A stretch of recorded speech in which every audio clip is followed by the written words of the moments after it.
Hello friends, good morning. आप सभी को मेरा इस यूट्यूब चैनल स्टडी अप पर मैं सुजीत वर्मा सभी लोगों का स्वागत करता हूं। और आज हम इस वीडियो में पढ़ेंगे सीटेट पेपर 1 के लिए सीडीपी पेडागोजी, जिसमें 15 क्वेश्चंस को मैं लूँगा और डिटेल्स के साथ में उसे मैं बताऊंगा अभी। ठीक है, ये प्रीवियस ईयर का क्वेश्चन है पेपर 1 का, बट पेपर 1 एंड पेपर 2 दोनों में ये काम आएगा। तो चलिए क्वेश्चंस को स्टार्ट करते हैं। यदि इससे पहले का वीडियो मेरा और नहीं देखें सीडीपी का, तो मेरे चैनल पे प्लेलिस्ट बना हुआ, आप वहाँ पे जा के और सारी चीज़ों का वीडियो आप देख सकते हैं। तो चलिए बिना लेट किए हुए मैं सेशन स्टार्ट करता हूँ। तो फर्स्ट क्वेश्चन कहता है यहाँ पे, अपने चिंतन में अवधारणात्मक परिवर्तन लाने हेतु शिक्षार्थियों को सक्षम बनाने के लिए शिक्षक को, ये 4 ऑप्शन दिया हुआ है, तो उस चारों में से क्या होगा? तो शिक्षक को उन बच्चों को पुरस्कार देना चाहिए जिन्होंने अपने चिंतन में परिवर्तन किया है। बच्चों को स्वयं चिंतन करने के लिए हतोत्साहित करना चाहिए और उनसे कहना चाहिए कि वे शिक्षिका की बातों को सुनें और उनका अनुपालन करें। व्याख्यान के रूप में व्याख्या प्रस्तुत करनी चाहिए। स्पष्ट और आश्वस्त करने वाली व्याख्या देनी चाहिए तथा शिक्षार्थियों के साथ चर्चा करनी चाहिए। तो फर्स्ट का आपने क्वेश्चन समझ लिया, तो आप इसका आंसर बताएं। तो यदि आपको और भी टाइम चाहिए तो आप वीडियो को पॉज करके आंसर दे सकते हैं। मैं इसका आंसर बता रहा हूँ। फर्स्ट का राइट आंसर है 4। इसका राइट आंसर है 4। स्पष्ट और आश्वस्त करने वाली व्याख्या देनी चाहिए तथा शिक्षार्थियों के साथ चर्चा करनी चाहिए। ठीक है, तो देखिए फर्स्ट ऑप्शन यहाँ पे इसलिए नहीं हुआ क्योंकि उसमें क्या करा, उन बच्चों को पुरस्कार देना चाहिए। आप बच्चों को पुरस्कार हमेशा नहीं दे सकते हैं जिन्होंने अपने चिंतन में परिवर्तन किया है। ठीक है, तो फर्स्ट नहीं होगा। सेकंड है, बच्चों को स्वयं चिंतन करने के लिए हतोत्साहित, यहाँ पे एक हतोत्साहित वर्ड आया जो नेगेटिव वर्ड है। ठीक है, तो ये आंसर नहीं हो सकता। तो फर्स्ट भी खत्म, सेकंड भी खत्म। थर्ड है, व्याख्यान के रूप में व्याख्या प्रस्तुति करनी चाहिए। आप बच्चों को सिर्फ व्याख्या ही देंगे तो आप हायर लेवल के एजुकेशन में व्याख्या दिया जाता है। ठीक है, आप 1 to 5 में सिर्फ व्याख्यान से काम नहीं चलेगा, आप व्याख्या नहीं दे सकते। तो एक ही ऑप्शन बचा 4, स्पष्ट और आश्वस्त करने वाली व्याख्या देनी चाहिए तथा शिक्षार्थियों के साथ चर्चा करनी चाहिए। तो आशा करता हूँ फर्स्ट का आप लोगों ने समझ लिया होगा। तो चलिए थोड़ी और विस्तृत में इसे जान लेते हैं। यदि कोई शिक्षक अपने शिक्षार्थियों के चिंतन में अवधारणात्मक परिवर्तन लाने हेतु उन्हें सक्षम बनाना चाहता है तो शिक्षक को चाहिए कि वह स्पष्ट और आश्वस्त करने वाली व्याख्या दे तथा शिक्षार्थियों के साथ चर्चा करें। तो चलिए नेक्स्ट प्रश्न को चलते हैं, सेकंड नंबर। और सेकंड नंबर प्रश्न यहाँ पे कहता है, प्राथमिक विद्यालय के कक्षा कक्ष, थोड़ा छोटा कर देता हूँ, ऑप्शन दिखिएगा। चलिए अब ठीक है, प्राथमिक विद्यालय के कक्षा कक्ष के संदर्भ में सक्रियबद्धता का क्या अर्थ है? याद करना, प्रत्या स्मरण और सुनाना, शिक्षक का अनुकरण और नकल करना, जांच पड़ताल प्रश्न पूछना और वाद विवाद करना, शिक्षक द्वारा दिए गए उत्तरों की नकल करना। तो सेकंड का आप आंसर बताएं। तो सेकंड का राइट आंसर होगा 3rd। ठीक है, देखिए 4 तो हो नहीं सकता। शिक्षक द्वारा दिए गए उत्तरों की नकल करना, आप ऐसा नहीं कर सकते। शिक्षक का अनुकरण और नकल करना, ये भी नहीं होगा। याद करना, आप बच्चों को सिर्फ रटवार याद नहीं कर सकते। प्रत्या स्मरण और सुनाना, आप ऐसा नहीं कर सकते। जांच पड़ताल प्रश्न पूछना और वाद विवाद, इससे बच्चों की ज्ञान में वृद्धि होती है और वो ज़्यादा से ज़्यादा सीख पाता है। उसके अंदर जो भी बातें हैं वो वाद विवाद से निकलती है। प्राथमिक विद्यालय के कक्षा कक्ष अधिगम के संबंध में सक्रियबद्धता से अभिप्राय कक्षा शिक्षण के दौरान छात्रों की जांच पड़ताल करना, उनसे प्रश्न पूछना और वाद विवाद के लिए प्रेरित करना। तो समझ गए होंगे। नेक्स्ट प्रश्न को चलते हैं 3 नंबर। और तीसरा नंबर प्रश्न यहाँ पर कहता है, आप देख सकते हैं, बच्चे तब सर्वाधिक सृजनशील होते हैं जब वे किसी गतिविधि में भाग लेते हैं। कौन सी गतिविधि में भाग लेते हैं? तो बच्चे सर्वाधिक सृजनशील होते हैं शिक्षक की डांट से बचने के लिए, दूसरों के सामने अच्छा करने के दबाव में आकर, अपनी रुचि से या पुरस्कार के लिए। तो 3rd का आप आंसर करें। तो 3rd का राइट आंसर होगा, आप यहाँ पे देख सकते हैं। चलिए अब दिख रहा होगा, सर्वाधिक सृजनशील कह रहा है। ठीक है, तो सर्वाधिक सृजनशील तब भी होगा, आप उसे पुरस्कार देंगे तब भी नहीं। पुरस्कार देंगे तो कुछ देर के लिए होगा, फिर वो नॉर्मल हो जाएगा। ठीक है, दूसरों के सामने अच्छा करने के लिए। वही है, कुछ जब आपके सामने में रहेगा तो वो दिखलाएगा अच्छा, बाकी टाइम पे वैसा ही करेगा। शिक्षक की डांट से बचने के लिए ये सही नहीं हो सकता, परमानेंटली नहीं हो सकता, ठीक है। तो परमानेंटली के लिए आपको क्या चाहिए, अपनी रुचि। जब बच्चे में या आप देखते हैं खुद में अपनी रुचि होती है, इंटरेस्ट होता है किसी काम में, तो वो सर्वाधिक सृजनशील होते हैं, ठीक है। तो इसका राइट आंसर होगा थर्ड। नेक्स्ट प्रश्न की ओर आते हैं, 4 नंबर। चलिए 3 का जो है थोड़ा और अच्छे से समझ लेते हैं। बच्चे स्वयं बेहतर तरीके से सीखते हैं और तब वे ज़्यादा सृजनशील होते हैं जब किसी गतिविधि को स्वयं की रुचि से वे करते हैं। चलिए ठीक है, नेक्स्ट प्रश्न की ओर आते हैं, 4 नंबर। और 4 नंबर प्रश्न यहाँ पर कहता है, भारत में अधिकांश कक्षाएं बहुभाषी होती है, इसे शिक्षक द्वारा खाली स्थान के रूप में देखा जाना चाहिए। परेशानी, समस्या, संसाधन, बाधा, बताइए। 4 का आंसर कीजिए। ये बहुत ही अच्छा प्रश्न है जो सीटेट में हर एक साल आता है। हर एक साल नहीं, साल में 2 बार उसका एग्ज़ाम होता है, तो हर एक बार आता है, ठीक है। जितने भी एग्ज़ाम्स होते हैं उसमें किसी न किसी रूप में रहता है। तो 4 का आंसर करें। 4 का राइट आंसर है 3, संसाधन, है ना। बहुभाषी कक्षाएँ जो बहुभाषी हैं तो वो संसाधन के रूप में देखी जानी चाहिए। बहुभाषित भारत में भाषा परिदृश्य का एक विशिष्ट लक्षण है। एक शिक्षक को चाहिए कि वह इसका उपयोग एक संसाधन के रूप में करे। नेक्स्ट प्रश्न 5 नंबर।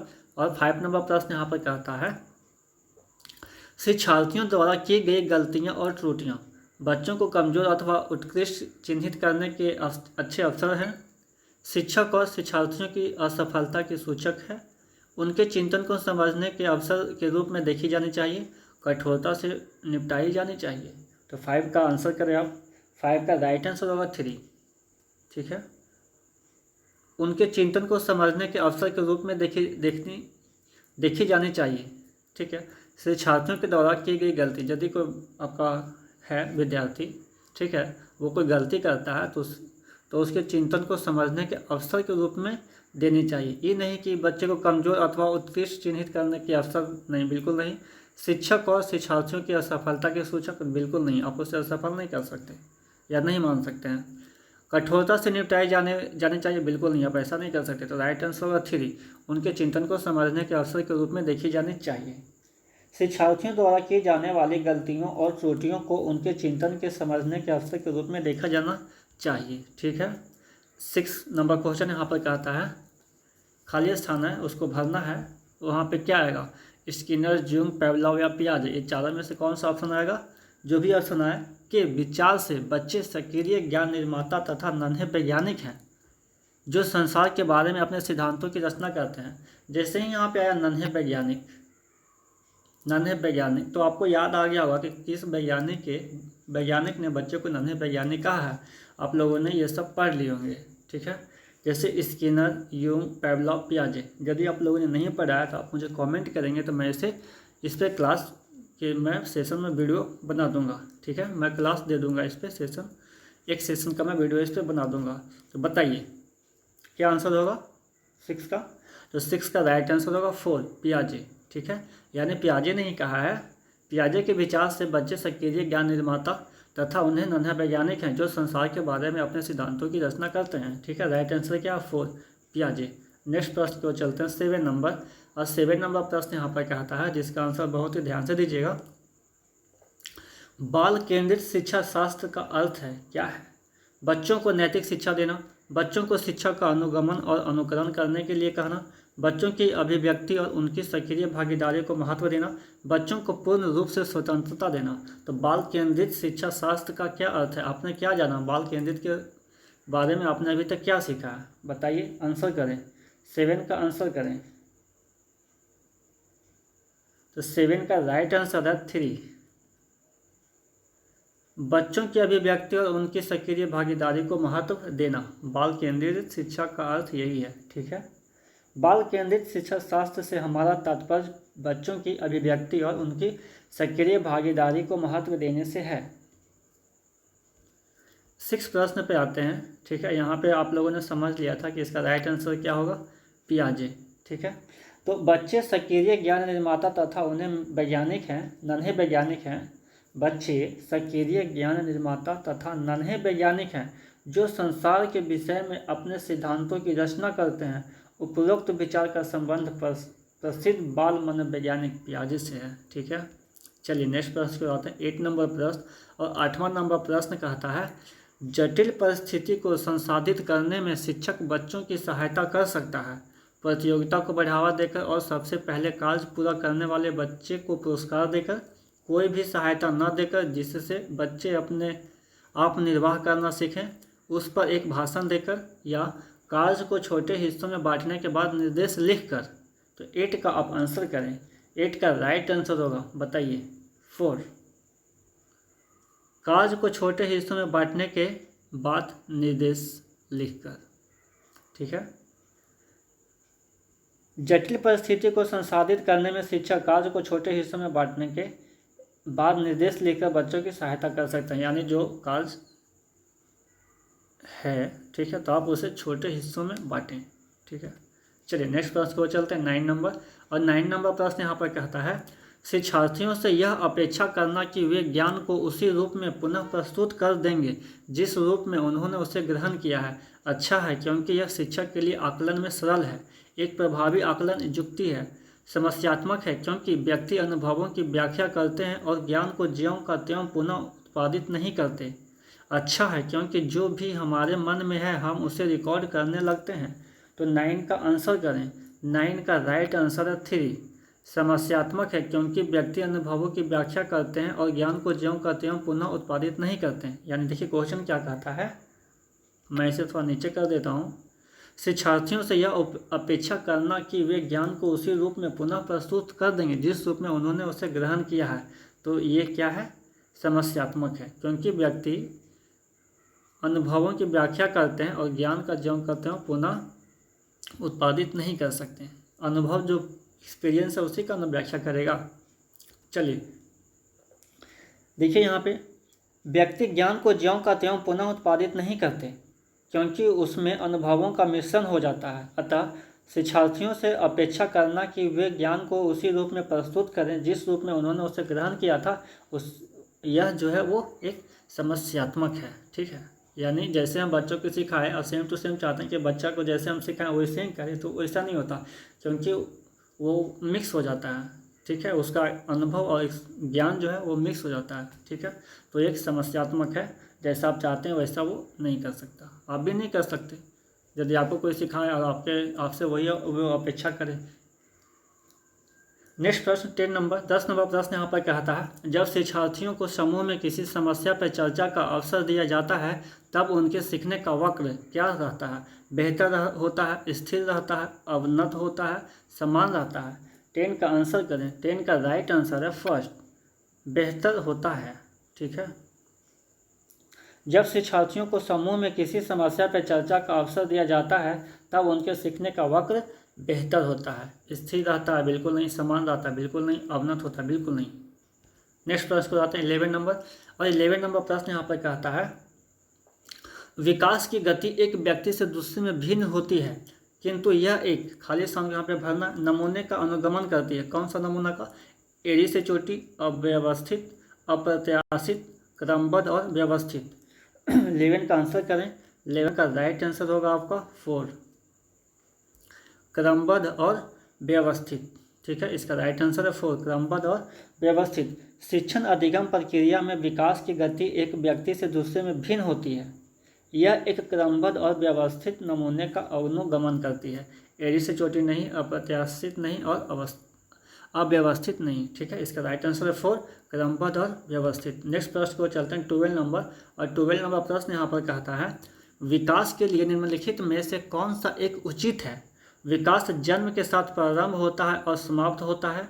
सामाजिक सांस्कृतिक संदर्भ विकास में एक महत्वपूर्ण भूमिका का निर्वाह करता है। विकास एकल आयामी है। विकास पृथक होता है। बताइए विकास क्या होता है? 12 का आप राइट आंसर करें तो 12 का राइट आंसर होगा 2। सामाजिक सांस्कृतिक संदर्भ विकास में एक महत्वपूर्ण भूमिका का निर्वाह करता है। विकास एक सामाजिक प्रक्रिया है। विकास कैसा? एक सामाजिक प्रक्रिया है। ठीक है, जो जन्म के साथ प्रारंभ नहीं होती तथा विकास एक आयामी नहीं होता। बल्कि विकास के लिए सामाजिक सांस्कृतिक संदर्भ विकास में एक महत्वपूर्ण भूमिका का निर्वाह करता है।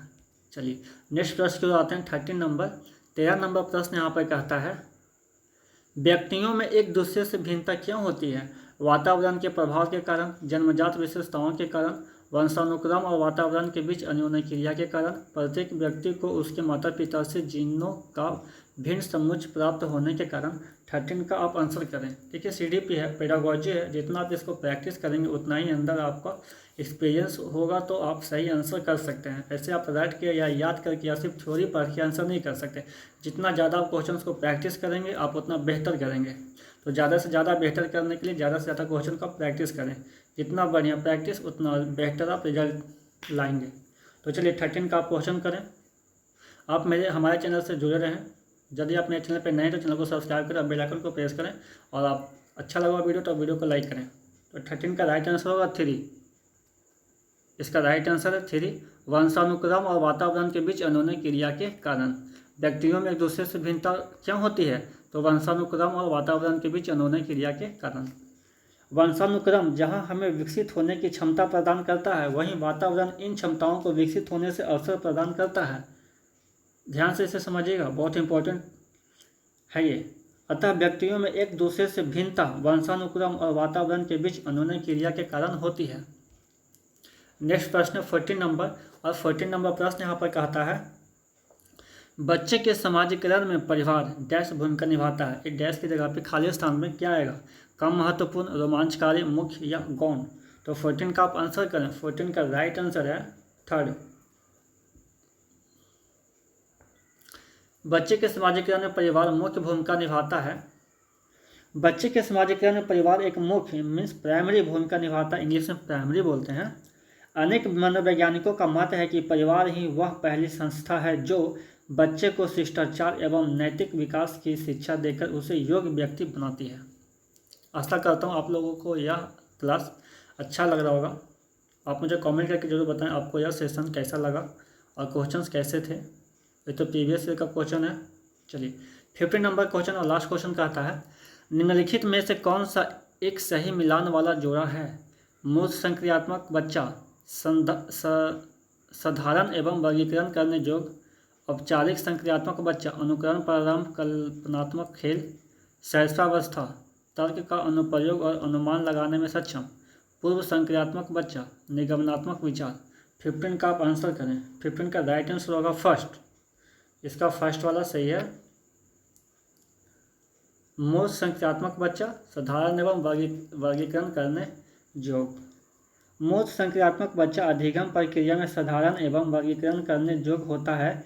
इस प्रश्न में दिए गए अन्य विकल्प उचित मिलान नहीं है। ठीक है, औपचारिक के साथ में अनुकरण प्रारंभ का ये नहीं होता, शैशवावस्था का ये नहीं है और पूर्व संक्रियात्मक का जो दिया हुआ वो नहीं है। तो ठीक है, आज हम लोग 15 क्वेश्चन से करेंगे जो अक्सर 20 मिनट का हो चुका है।